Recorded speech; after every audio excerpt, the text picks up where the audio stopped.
Hey Snoop, we're back. I know, we're back. It's been so long for us since we've been on the ship. It's been like 3 weeks. Give or take, yeah.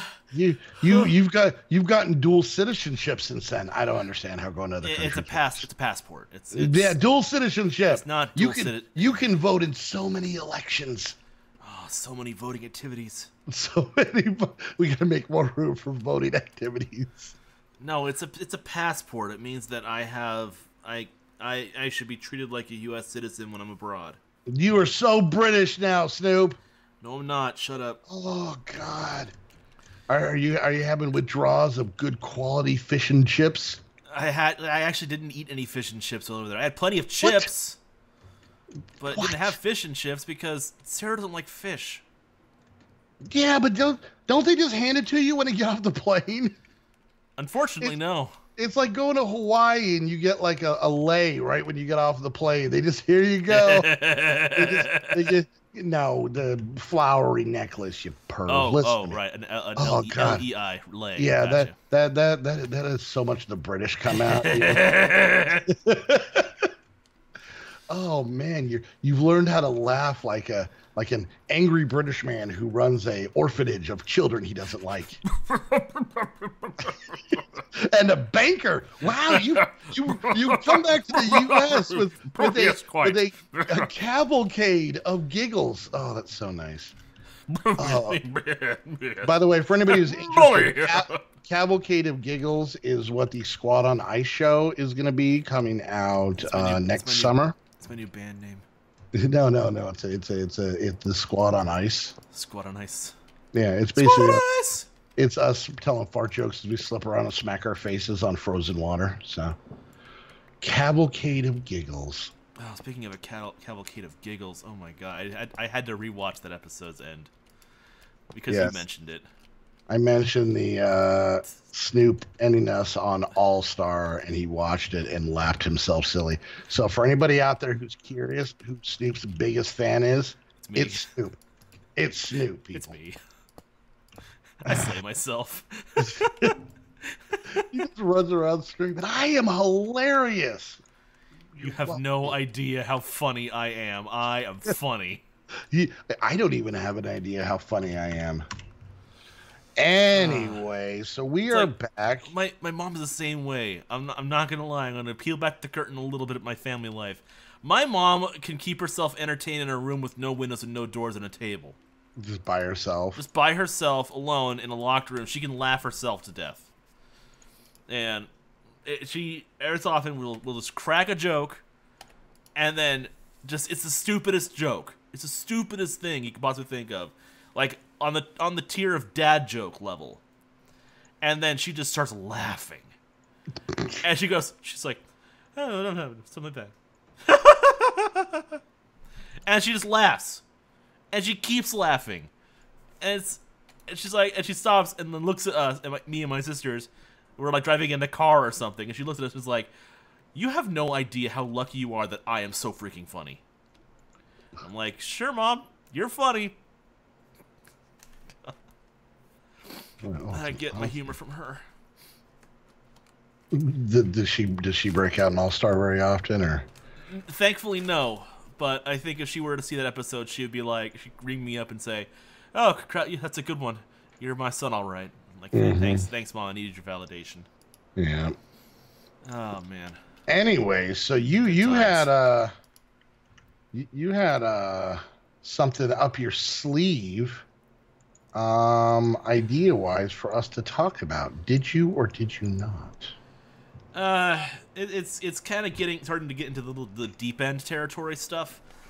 I guess the question I wanted to ask you, what is this exactly? And by the way, he would not tell me before we started, so hold on. I got a bag of Maynard's Bassett's mix-ups, and I have to open them up because I saw something in there that looks good.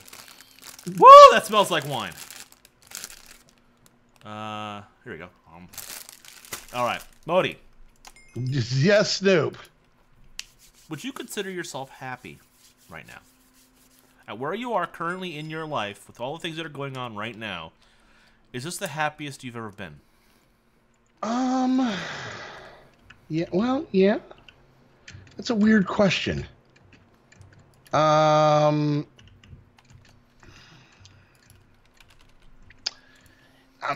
I know so it's a tough one. I'm It's kind of weird. I I'm gonna ask admit. some clarifying questions. Mm-hmm. Now, when you're okay, before I ask any clarifying questions, I want to emphasize this, and this is kind of a weird thing for me. For me, whenever it seems, whenever you talk about happiness, life happiness, right? Yeah. Um, to me, it always seems a little bit of a tricky, kind of loaded question. And the reason is, for me, is generally notice quote unquote happiness in hindsight. Right. Do you know what I'm saying? So, you think back. Now, of You course, notice happiness after the fact as opposed to living in while the it's moment. happening, because I'm very much I'm very much an in the moment kind of guy. It meaning I don't. I mean, I probably daydream about the future as much as anybody else does, right? Mm-hmm. But whoops. But okay. But yeah, like I said, when it comes to happiness, it's kind of tricky because, of course, I was happy when my daughters were born. Okay, Of course. that's pretty simple. And but at the same time, at that time, I would have been like, it's super freaky because it is. I saw people come out of people, Snoop. Right. That is insanely jarring. I don't care who you are. Okay. Right. By the way, I got to run power down here, so I got to see what do I need. I need LV wire relays and okay. And so yeah, at the time, that is insanely intimidating. Besides the fact of like, oh crap, now I'm a dad, which dads, ooh, don't even get me started on that. But yeah, I mean, everybody has kind of stressors. I'm always going to be somebody who's worried about money. It Right. doesn't matter how much money I have because and actually I'm not really worried about money as much as I'm worried about the thing happening, whatever that is, whatever that means, the thing, car breaks down majorly. The thing that puts you over the edge that you can't financially cover for it. Yeah. So that, that's a pretty, and I don't think that's Right. a irrational fear. No, and I have noticed that about you quite a few times because we do this. You do this as a job, as you said 100%. before. Yes. And this being a YouTuber as a job is a very transient kind of position. It's not. That's good word. Transient, yeah. Very much. I don't know if I could describe it better. Yes. Yeah, it's very. It's constantly in flux. It's constantly not guaranteed, Mm-hmm. and it can it can all fall apart at the drop of a hat kind of situation. Yeah. And I noticed that in cases that it starts to look like that, I have seen you freeze fall up apart in a case. Fall apart. Start falling apart, and it's like, oh, completely fall apart. Yeah, I get it. I have been on the verge of quitting this job 1,000 times. Right, and I completely get that. Yeah. So and that's So it's putting you in the position of you're one step away from from the poorhouse. Yeah, exactly. Or just and a lot of time what it could be is like, okay, let me give you an example. If how the hell do I get this thing to take power in? Oh, there we go. Okay, so let me give you an example. and maybe there's a little explanation for anybody out there who may not know kind of personal details. So I'm the dad of two daughters who are technically both adults, 21 and 18. One of my daughters is a full-time student at university here, and my other daughter, well, she's here. And I mean that in the most loving, fatherly way possible. Right. Anyways, and but they both still live at home. They have jobs, but you know, so they're kind of spending money. Like if my daughter needs something for school or whatever, she kind of takes care of it herself. It's really not anything that I have to worry about per se. Right. But and then of course Heather's here, and then we have her three boys. Yeah. So a lot of it has to do with that. Now, let's say if it was just me and Heather, let's just, you know, playing devil's advocate, let's say that we you know, got an RV and just started traveling the country, right? Yep. What we make off of a lot of the stuff here, we would be insanely comfortable.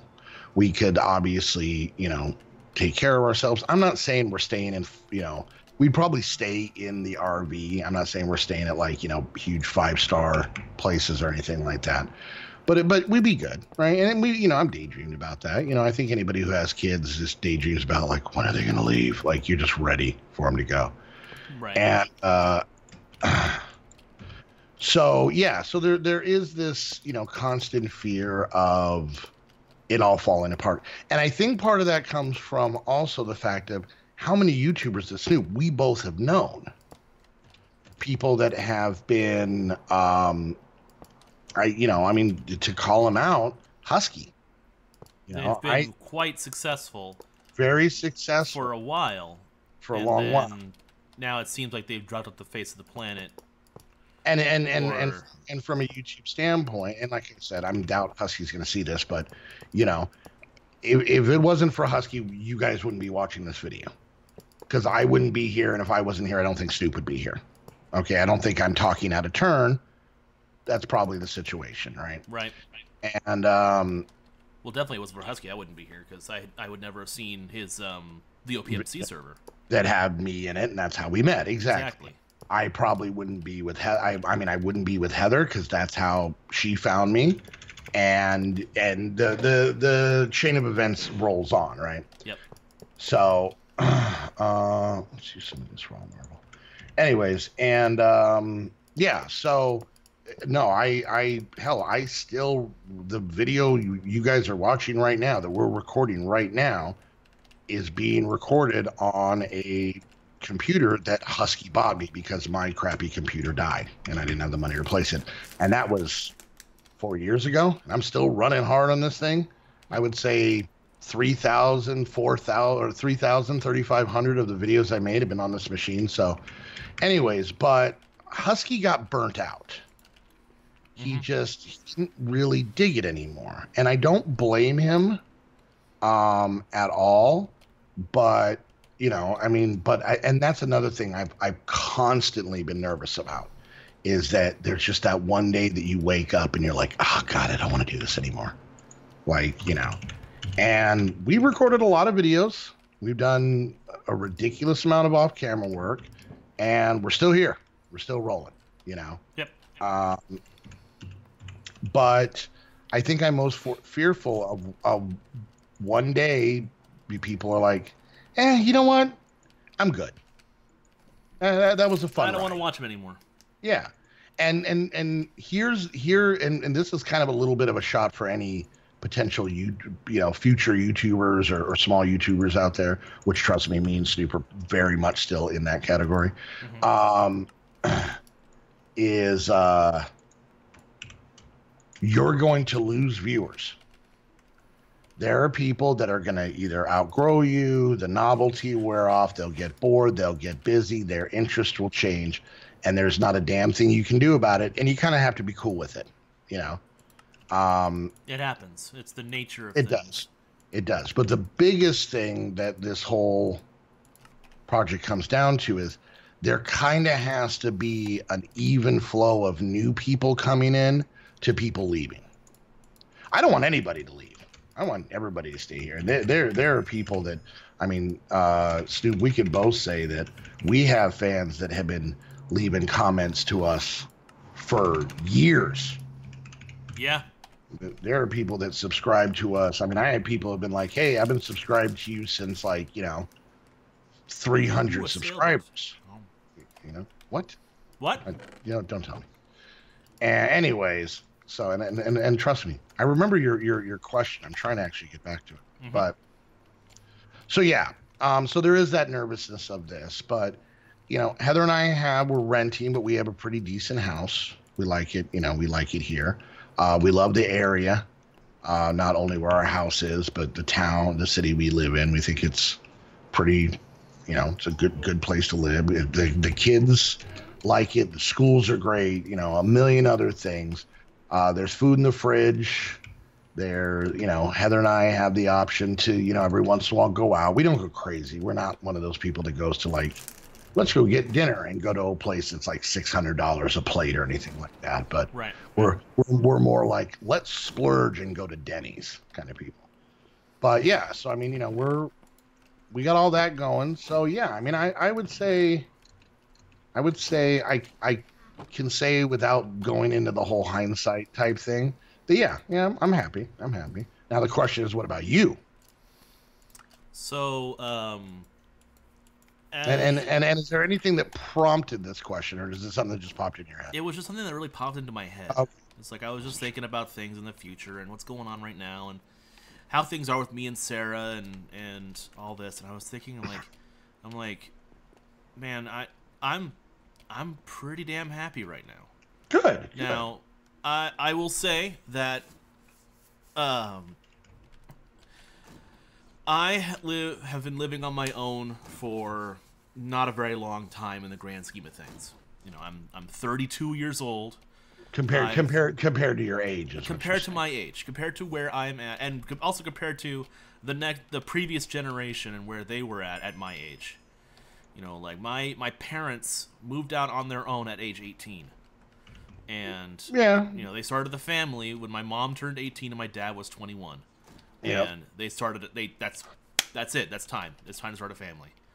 And by comparison, but on the other hand, I will say this though, and at this time, this is one of those things to where me and you end up almost falling into a different generation, because I'm a lot. Well, okay, I'm like your parents, but I think what you're talking about had a lot more to do with was on purpose. So, for example, I got, had my first kid at 20. I got married at 20, had my second kid at 22. It wasn't like I was 15 daydreaming about that day. Right. You know what I'm saying? It happened, and not necessarily in what would be considered the quote unquote right order. Right. Right. So, but I understand what you're saying. But you do come from a different mix where people generally just didn't move out at 18. Right. And I think a lot of that, honestly, though, and I will say this in any sort of, quote unquote defense is, for anybody who might look badly on that, is, I think a lot of that also has to do with your life situation. I grew up in a small town that I was bored as hell in. There was nothing to do, and I daydreamed about moving out of that town for years. So for me, and it wasn't like, suppressive. It's not, I mean, it wasn't footloose. It wasn't like we weren't allowed to dance or anything like that. Kevin Bacon didn't come to town. But I just wanted to go someplace where I lived next to in a town right next to a retirement town. Like, I didn't know that stores stayed open past 7 p.m. until I was well into my teens. And it was mind blowing. But yeah, I was just itching to get out of the house. Now you grew up suburbs, right? Yes. But I think you grew up. I grew up in a well-to-do, it was an upper middle class kind of environment. Yeah. So I didn't really want for anything. Yeah, if you wanted to go to the mall, it wasn't that hard to get to. If you wanted to go to, wherever, Fry's Electronics or whatever else, that wasn't that. Comp USA and stuff like that. Yeah, it was a special kind of trip to do that kind of stuff. But I didn't have to worry too much about it. Yeah.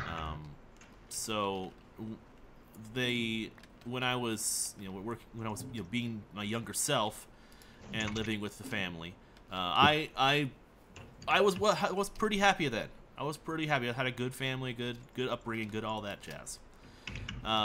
I moved out on my after. Let's see. I was with the family in the house until about until I was 26.